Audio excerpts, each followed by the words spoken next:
Ladies and gentlemen, welcome to another episode of AlphaStreet's Fund Manager Insights.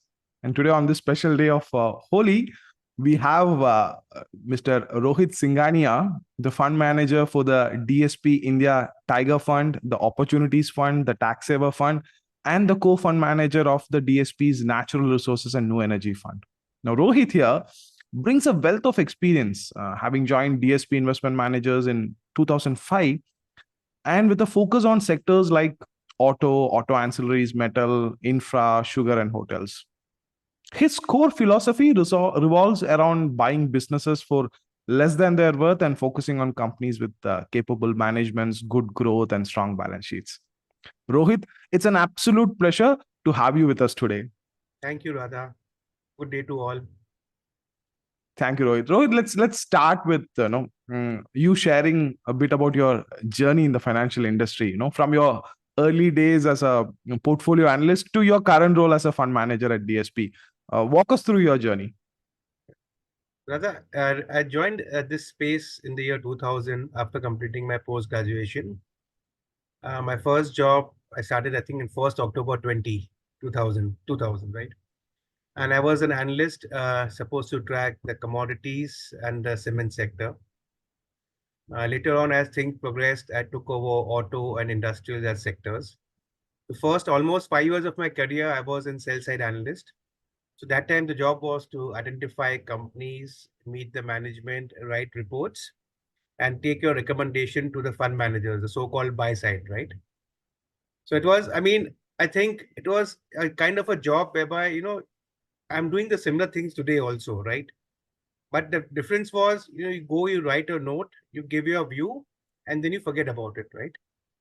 Yes, your recall for your right or current views, that's fine. But the pressure or the kick part of it, you're putting your own money or you're putting someone's money who's trusted with you in that idea. That always, somewhere I was lacking that, the extra mile, you can say, right? So that's what in 2005, I got an opportunity at that time we were DSP Merrill Lynch. We had a PMS division and we were doing advisory for one of the private sector insurance. So I got an opportunity there and I just grabbed it, right? Without thinking where, what, how, it was a good brand. I knew the people over there because, I used to service them while I was in sell side. It was all the tick marks for me, right? And that's when actually my buy side journey started. And, I always used to think, it's the same thing, same work you're doing as sell side. When you come to buy side, you're just sitting in the opposite side of the table. But, the whole thought process changes, right? You pay a lot of points of view to risks, the alternatives, because here you're putting the money by yourself. You're not just telling someone isme dal do, right? So that's when even the journey, the evolvement of how do you look at businesses from various angles and how do you analyze risk more.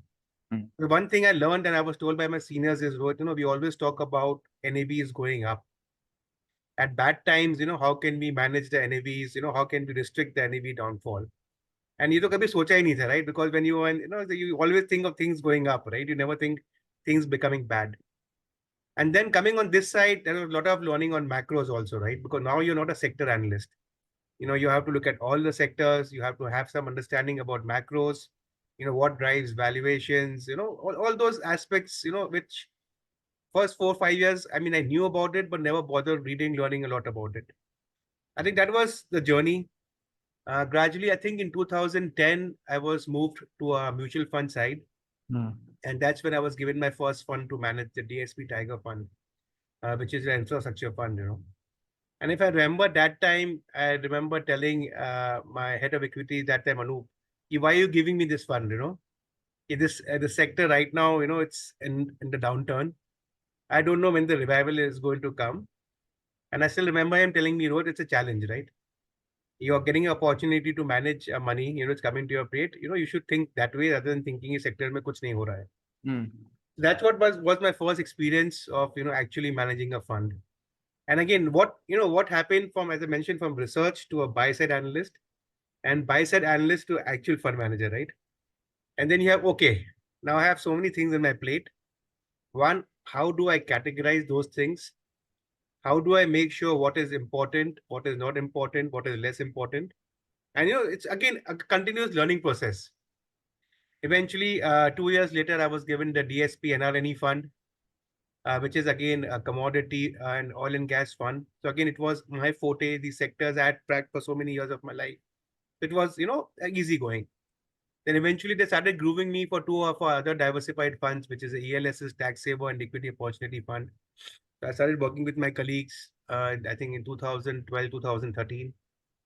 2015, these two funds were again given to me. So again, they being a diversified fund, right? So in my previous two funds, IT, FMCG, pharma, consumer discretionary were not investable universe. And these became investable universe, right? So again, the grooming since 2005 to 2012, right? And being with a team which was always there for you to, make you learn, make you understand your mistakes, tell you, how you can avoid. That helped a lot. And we still have this process, we have a day called Wednesday, which is we call it an internal day, right?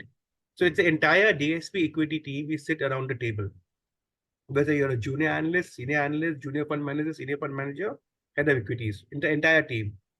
We discuss our ideas across whatever last week, we have done in terms of our meetings, or we have read some articles. So we discuss it on a daily basis. But that day is, if you think something really important, you need to discuss it, take it few steps forward. We all discuss it. So what happens here is, example, I'm an auto analyst. I'm sitting on a table. I have my pharma analyst giving his view, staple analyst giving his view. And so you're hearing a lot of views together. You're understanding what's happening to a sector. So automatically, after a few months, you realize, okay, you're a sectoral analyst, but you have a lot of ideas about other sectors also. I mean, that's how, if I remember, I grew in this whole space, right? Just from being an auto commodity analyst to now, learning and knowing about the sector. So I think this has been pretty much my journey. So today, as we stand, you mentioned I manage 4 of our funds. I'm also the co-head of equities. So again, here, at least my role, what I feel is, what happened with me last 15 years, how I was grown and developed. If I can do that with my team, I think that will be a good job done for me at least. Excellent, excellent. Oh no, what a journey it has been, and very interesting insight into how DSP works, internally. Thanks for sharing that. In one of the write-ups, I read that you focus on buying businesses for less than what they are worth, as a fund manager, right? Now, how do you determine the intrinsic value of a company, and what factors, according to you, do you consider in your valuation process? Right. So Radha, when you speak to any fund manager, you read about any fund manager, right? What do we all say? We want to buy good businesses. We want to buy good managements. I mean, that's a common factor, right? But today, when I sit and analyze a company, okay, if I'm analyzing a company today, I think this company has done very well in its past. When I see the market share, its moat, return ratios, cash flow generation, right? But that's not a starting point for me to go and buy the company itself. I mean, what was the reason last 5, 10 years the company did so well? Can those same things continue over the next 4, 5, 10 years, right? What if the whole business is changing? What if there is more competition coming in, right? What if the demand for that product, due to that you call that, fashion and fad, it was a fad is going away, right? So their past performance for me is not a key driver for my future performance. So before going to valuation, this is when I look at it. On the opposite side, when I'm meeting a company, when I look at the balance sheet, oh my God, last 2, 3 years, profits are down, cash flows are down, ROE is down. The first impression would be, chhod do ye company ko, and I don't want to look at it. Second would be, okay, let's have a look at it. Why? Is the nature of the business cyclical? Or, it's read thorough of its, business cycle. What has it happened? So you go back to history. So here you may have two options, right? One is you see promoters taking decision which are always gone wrong or not right for the business. Then you ignore it, right? You know, there's no point. You don't want to bet on a person who's always giving you that experience of doing wrong things, right? Or not the right things. Second is you analyze, you feel, okay, maybe the decision which they took maybe a few years back, it could be expansion, it could be acquisition, it could be just, setting up of new geographies, right? And suddenly something went wrong in this particular space. So your balance sheet or P&L is going to look bad. There's no way to it. But today, as Rohit, if I'm sitting over there and I like that business, that segment, right? then I feel if the segment has to grow, then this company has got all the ingredients in it today to have that delta earnings growth, delta ROE growth. So why not look at it, right? Yes, today is looking bad for a reason.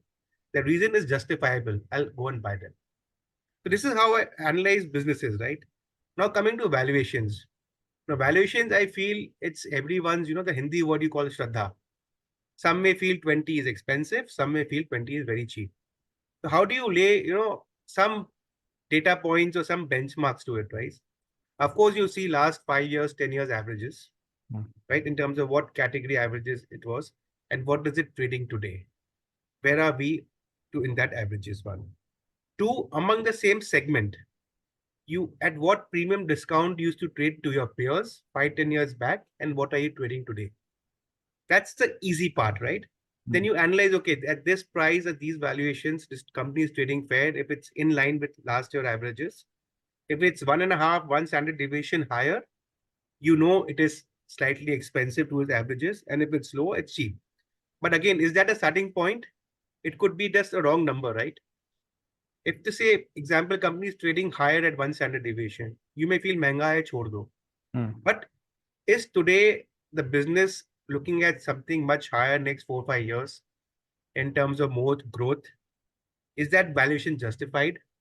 On the other side, if it's cheap, just because of cheap, it doesn't make it investable, right? I mean, has something gone wrong? So it's a confluence of business growth, your expectation, and where are you trading towards history? And is that sustainable? So in some cases, in banks, we look at price to book. In manufacturing companies with high debt, we look at EV EBITDA. And companies like Staples and IT, which are clean businesses, right? We look at price to earning ratios. So again, it is just not valuations. Yes, valuations gives you margin of safety when you like the business, when you feel business is performing. Because again, in the end, rather I feel every business is a good business, right? They go through cycles. But for me as an investor, I'm buying the price of the business that I'm getting today. And can that price go up after next 2, 3 years? I have to analyze that. I don't want to tell my investors I have good businesses in my portfolio. I want to tell I have good businesses which I feel can give me capital appreciation over a period of time. That's how I look at valuations and businesses. Interesting, very interesting. So most of the Tiger Fund and other funds that you manage have cyclicality built into it, right? Now you need to ensure that you're not getting into a value trap. But more than that, the mutual funds, right? Per se, you're managing money of retail, right? How do you ensure that during these troughs, how do you ensure that they understand that this is cyclical in nature, and what sort of a communication do they expect at that point? Any insights on that? So rather see when I interact with the intermediaries, right? The IFAs or the product gatekeepers, right? So again, it's been now so many years. So whenever I talk about my funds, right? So I say a fund like Equity Opportunity Fund, which is the large mid cap category, or the ELSS fund, right? This fund is for everyone because they are basically diversified funds, right? True. But when someone talks to me about a DSP NRNE fund or a DSP Tiger fund, my first question to them is, do your clients understand the risk associated with it? With this, what I mean is today, say our natural resource fund, I can invest in oil and gas and commodities. If, for example, these two sectors are not doing good, I don't have an option to buy IT, pharma, FMCG, right? Like what I have in my equity opportunity and ELSS tax saver. So here maybe, you have great upsides if you get the cycle right. And even in wrong times, you may have, slightly higher downsides than what you may have in diversified funds. So I always tell my advisors or partners, right? Please understand the risk ability of your client. And it's been 2012. It's been about 12 years since I've been managing a natural resource fund. At the best of the times, I've told my clients, भाई इसमें 10% से ज़्यादा मत डालो तुम्हारा asset का. Don't go by that craziness of you're expecting big return, because again, you need to have that downside ability built in. Correct. It is my job to just keep on informing them, the risk in the portfolio you're investing into. Because we like getting money, we like talking good things always, right? But in thematic fund, if someone understands the risk and then invest, I think the journey for him or her is better. The journey for me is better. I will get money when I want, right? That's how it works for me. Sticking to that theme, you would have been in a vantage point to see the evolution of retail investing, especially post pandemic. Number of demat accounts have gone up, SIPs have never stopped. Um, 2005 when you started at the sell side, 2024 now as a fund manager, how has been the evolution of investors? I think with my limited understanding, right, I think that there's been a sea change in the behavior. I mean, I remember in 2005, 10, 11, 12, right, when the markets used to be down for whatever reason, we knew that redemption aayega. People are going to sell because markets are down or things are turning right. So what I feel is, in the last, I would say even pre-pandemic, right, with this advent of internet, smartphones, everyone has become knowledgeable. They're reading a lot of stuff. Like today, I remember when I meet few clients, and when they're into their businesses, similar kind of clients maybe 10 years back, they had no hawa or no idea, right? But they had money, they had an advisor who or she has advised them and they're putting in money. Today, they understand the markets. The kind of questions they ask you, you feel it's right, right? Now, coming to the regular retail behavior, I think I'm still yet not to gauge in terms of what's changed. But again, if I take the last 1 year examples, right, when we are seeing certain drawdowns, certain events happening, I think the behavior has not been the same as in the past. They have stuck to their investments, willing to put in more, right? So again, I don't know what's the reason. Is it they understand the market, they are here for a long haul, or probably on the other side, I mean, I may sound crude over here. On the other side, there's no other investment opportunities left, right? True. Where you can invest 500,000 rupees every month, every day, every week, right? And the liquidity factor also, in somewhere in the mind, you have that, right? If I need money today, I'll get it tomorrow at least, right? If not today. I think it's a confluence of media, confluence of internet, where people are reading a lot of articles about equity markets, driving forces, which people are now more aware of, spending time reading it. And of course, if you put in more money, you want to understand more. So maybe they're reading more, right? And that's how I would put it. True. Skin in the game, probably. Yes. Yeah, it's in a game, right?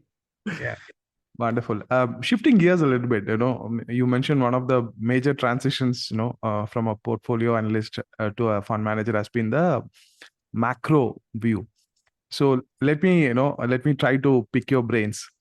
What is your macro view on India, and any sectors that you are gung ho about, and any sectors that you probably see, cyclicality kicking in anytime soon? Right. So see, when I meant when I spoke to you about macro view, right? So again, you have various sectors, the market, and of course you have businesses, right? So the ideal is the bottom up business, what I understand the most, right? That is a good business. So I expect it to be good or doing better. But if the macro is the top down, right? If the factors are not favorable, Hmm. right? So again, good business, but the performance may not be good for that particular point of time. I mean, take for currently the recent example I would give you is financials. It's a good business. Today, what we are jotted with is liquidity issues, right? Everyone is worried about profitability coming down because of cost of deposits going up, right? So I have to when I'm constructing a portfolio, to having a bottom up view on banks is fine, but how are the macros affecting that particular sector? What influence are they playing in their profitability growth, right? That is important. On the other side, take for example export oriented businesses, right? You may be one of the best companies doing the right work, but if say 30-40% of your turnover is coming from exports, and then you realize maybe that country is facing some issues, or that country has some issues with your country, right? They are the geopolitical thing. So the exports are going to get impacted, Hmm. right? So these are the things, you have to look at the rate of interest, the government policies, right? How they are going. I remember, I mean, today, if I see last 4 or 5 years, we are not bothered about government policies. 5 years back, till 5 years back, we used to start. Acha, tell me, what is involved in this? Where is the risk over there, right? So these are the confluences. As we stand today in terms of sectors, I think I personally I like financials a lot, healthcare, auto, and telecommunication. So when you'll see my two diversified funds, when you'll see the top active rates, right? I mean, you'll find these four sectors having the most active rates. This is what I like today. Excellent. From a geopolitical standpoint, are there any red signals that you see in the short term with all what's happening? And the two biggest democracies are going for election year, India and the US. Any views on geopolitical risk or opportunities per se? Rather, I mean, the Ukraine-Russia war, it's been 2 years and few days, right? Hmm, I don't remember talking to anyone in the last 6 months about the war. true. Because it's going on somewhere, it's happening, right? Then you had the Middle East issues. You have the South China Sea, some news coming up every time, right? But as an investor, right, how do you look at these data points? Hmm, So, it's a binary thing, will it escalate or no? Will China do something with Taiwan? I mean, you don't know all that, right? It's a binary option. So what you do is rather than spending a lot of time in analyzing, because you'll never be able to get it right. true. If it happens tomorrow, it's going to happen tomorrow. I mean, you're going to sit with the portfolio you have, right? If you really feel some possibilities, right? So you analyze businesses. Which businesses gets less impacted by this event or get more impacted? Hmm, If you feel gets more impacted, try to reallocate your weights to other businesses. But that's what you can do. You can't be sure of, that event happening, and so you want to plan it. Like today, if a company is diversifying into a new product, new market, I can put down some numbers. What is the size of the market? If this company gets this market share, itna growth aayega. And then I can put value to that growth. And events like this, I don't know what to do, right? You read about it every alternate day, but if something has to escalate, it will escalate. Like COVID, right? I right. mean, it came that day. I mean, you couldn't do anything, right? There's a shutdown everywhere. I mean, could you have planned for it before? I mean, I don't know if someone would say I could have planned for it before. How you could have planned for it before? I mean, True. that's my view at least. Now coming to the two big elections, I think uh, I don't know. For India, I don't think whatever I'm reading in the media, right? I don't think there should be any surprises per se. I think we should have continuity, at least in that front. In the US, I really don't know what's happening. So I don't understand US politics. I read a lot about it. Because again, over there, who wins, who comes, right? How the policies are going to be, because everyone, at least if I come today, what I want to do, what I have said, I know that. You come today, so who comes today, how the international policy gets shaped. So you have to keep and watch over there, right? True. Because everyone has their own agenda, own view about various countries, own view about domestic businesses. So as a fund manager, I mean, whoever comes, I mean, I have no control over there. But in terms of their policies, whatever they have mentioned in the last few months or what they're going to talk about it, you need to be aware of it, right? Because if something is really changing globally because of new person coming or current continuing or what's happening, you need to be aware how the businesses will get impacted in a few countries, and can they have a positive or a negative effect in businesses in India? Very interesting.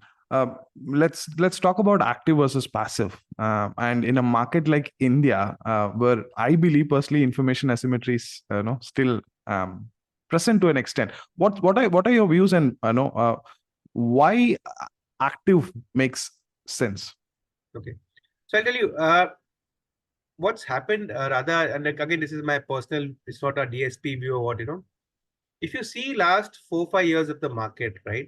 And even but few years before COVID, I would say there were few segments of the businesses which were doing good, Hmm, right? And they were like, if you take Nifty 50, maybe 6 7 or 8 companies which were doing really well, and the rest 40 odd one or not in terms of business performance, not the stock price performance, right? Because the business performance leads to stock price performance. And they had significant weights in the index. So what was happening is, they with those weights, they were doing very well, and therefore index funds were, doing well. Coming to the active side, right? When I'm an active fund manager, for me to just take that call कि मैं 7 companies लेके रख दूंगा मेरे portfolio में, it's not physically, and it's not right thing to do also. Because then what you're telling the investor is, I'm not understanding, I'm not hugging the benchmark. Then as an investor, you please go to the passive fund. You will be charged less, right? What are you paying money for, right? So what's happened is the breadth of the market was very narrow. I mean, as I see India and as I see a lot of businesses evolving, like, we at DSP, we have a significant assets in a small and mid cap category, and not now, over last many years, right? So we have been meeting this set of businesses for so many years, and how they are changing, how they have grown from a micro cap those times to a small cap to a mid cap and from some to a large cap also, right? I mean, today, if I see, it's like when you look at the SEBI categorization, the biggest two-wheeler companies by volume sales is a mid-cap company today, as in market categorization, right? Mm. So this is how the breadth of the market has changed. I think as an active fund manager, if you get the businesses right, and if you have that call of, I want to really have active weights in that particular name. Because again, in the end, today, if the benchmark weight is 7% of a particular stock or 8%, and I like the business a lot. If I just have a 6-7%, what's the use, right? The index, at least I should have plus that index weight. So I feel there is a lot of options for the active strategy. You need to look at various factors, as a fundamental fund manager today, right? We are reading a lot about momentum strategies, factor scoring, because there's so many people doing so many different things. So how can you have a blend, like you say, art and science? If you can learn more about the science, because abhi art kya sochenge abhi hum, we've been doing it for so many years. If you can blend these two, I think active has still got a lot of legs in India at least. Excellent, excellent. You mentioned, you've been, privy to the management's, right from their small journey from, micro cap to all the way. How has been the overall, corporate India's landscape been? The long back there were a lot of mention about chore companies and all that stuff. So, are there any filters that you have personally when you talk to management, and how do you gauge the management quality? Right. So one is, there are, I think, I would say 3 or 4 aspects to it, right? Because gauging a management quality again, so if it's a listed company and listed for long. So as I said, you know their past performance, the past decisions which they have taken. Did it make sense to you? Were they business friendly or were they promoter friendly, right? I mean, you have the idea, so it's easy for you as a starting point, right? So when you analyze the businesses, so I mean, so personally, we have met management of the same industry, same sector. One talking about a 20% revenue growth. One talking about Rohit, I can grow as much as I want. कितना भी आप बोलोगे मैं grow कर लूंगा. Fine, sir.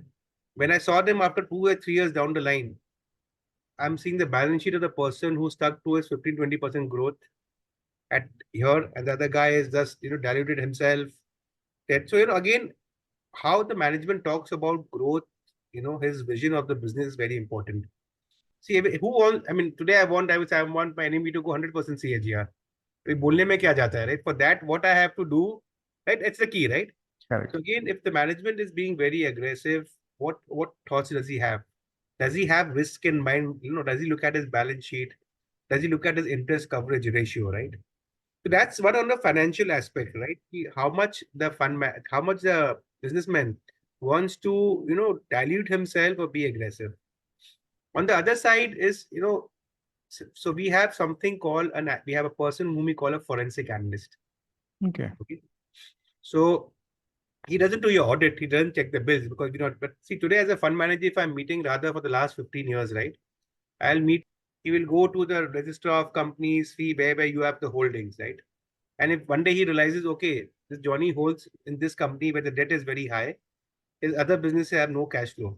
So if there is an issue over there, your current business is going to give him all the cash. So when we meet businesses, we talk about these aspects. Or we feel the materiality of that other businesses with the promoter owned is too big. And we say, okay, let's avoid this business. Right? So again, it's an evolving thing, but things where, as fund managers, and it's not a good thing or a bad thing. We talk about businesses, growth, environment, moat, right? But if you go 2 steps ahead, in terms of other businesses of the promoters, the holdings, how it is matched.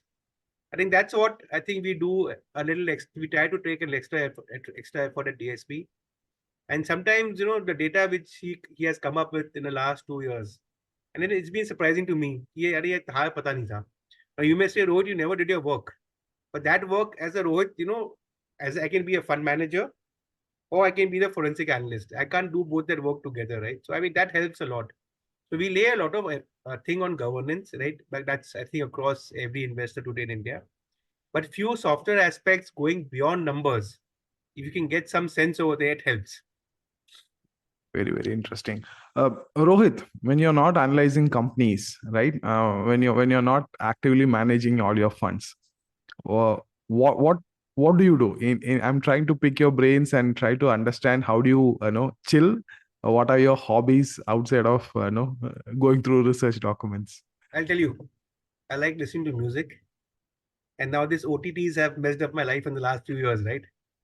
So on weekends, I mean, there are some weekends where, you just watch 6, 7 episodes at one stretch, right? Because, what it does, it just takes your mind away. You're listening to music, nice old Hindi songs. Like when I was young, we used to go for a lot of long drives with parents, right? And even like intercities.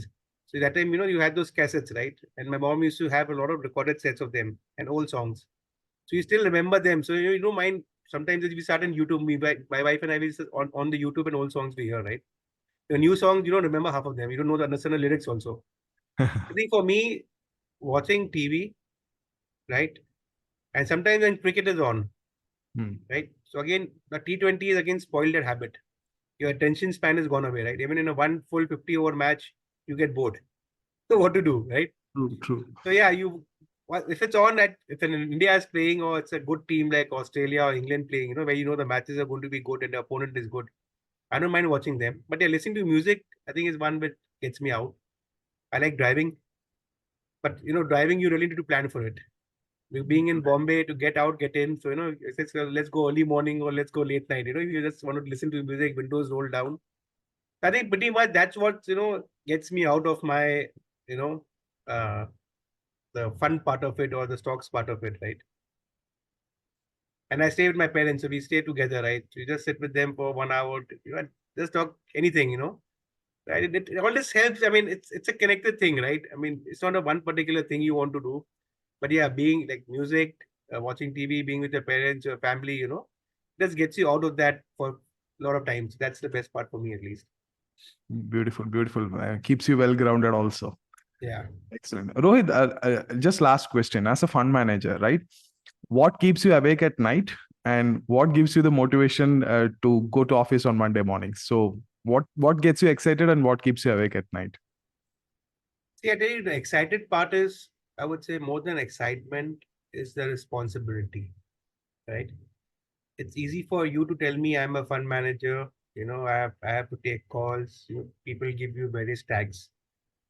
In the end, as you rightly mentioned, I'm managing a person's money whose net worth could be as low as 1 lakh rupees to as low as high as 1 lakh crore. And they all have put money into my funds, right? So again, just to make sure whatever I've been doing, I put in the right effort to it, right? So I don't think I've had experiences where the effort bit has taken my sleep away. But then sometimes you have events, right? Like COVID was a recent example. In the previous, like there are a lot of geopolitical issues, oil suddenly going up. So when something happens, you keep on thinking about your portfolio. How to de-risk it. As I said, NAV going up is good, but NAV going down less is better in bad times, right? That's when you keep on thinking and you say, oh, you on hindsight, you think, if you made a mistake, what are the learnings? How can you maybe avoid it next time?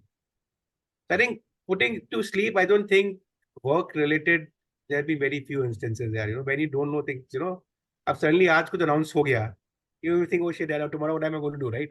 But I mean, as long as what effort which has gone inside your portfolio construction, right? As long as you're aware of your team and see, as an AMC, right? We talk about fund managers. I think the dealers, the research team, it's all one. So as long as you have the confidence on your team, whatever they are telling you they are doing, it's a right effort from effort by intellectual by everything, right? Governance part of it. And that's the easy part then. If you start doubting, I mean, I hope not. Those doubts coming, then that's where I'll not have sleep. Oh shit, someone, because like I've been in this organization since 2000, almost 19 years, right? So it's been like a close knit. The trust is more important than anything else. True. How that what is driving that third person, second person's decision, behavior. If you start questioning that, or if you have doubts, then the sleep is gone. Then you need to act accordingly, right? I would say that. Very well put. Rohit, it's been an absolute pleasure picking your brain and trying to understand your investment philosophy. I look forward to more such conversations, and thank you for taking the time out on a holiday like today No, no, and my catching my up with us. pleasure. Thank you so much, Radha. Thank you. Thank you, Rohit. Thank Take care. you. Good day.